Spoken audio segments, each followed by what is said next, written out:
جربتوا تقوروا الباميه قبل كده؟ هنعمل 4 تكنيكس بالباميه في طبق واحد.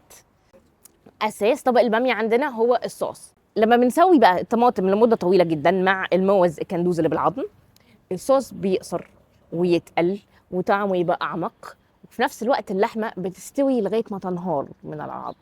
بنطلع اللحمه المستويه نفصصها، ونجيب الباميه نقورها، نحط اللحمه جوه الباميه، ونرجع الباميه المحشيه تكمل سوا في الصوص الطماطم المتسبكه.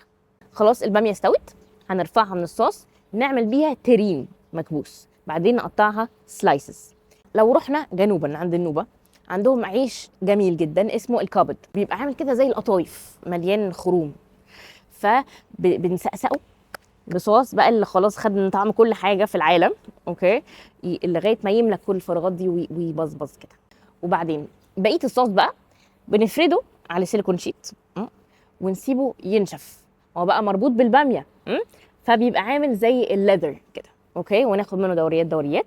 الباميه بقى دايما لما بنعملها بنديها عصره ليمون علشان تقطع في كل اللزوجه والفيسكوزيتي بتاعت الباميه دي. جبنا بذر الباميه المتقور، اوكي، خليناه في عصير ليمون، فبقت فرقيع صغيره لذعه ومنعشه. من كتر تجاربنا اكتشفنا ان الباميه فيها نسبه سكر عاليه مش قليله، ولما بتتقلي بتكرمل وبتبقى مسكره شويه ومقرمشه، فبنقطعها سلايسز رفيعه وبنقليها. دلوقتي عندنا باميه ب4 صور.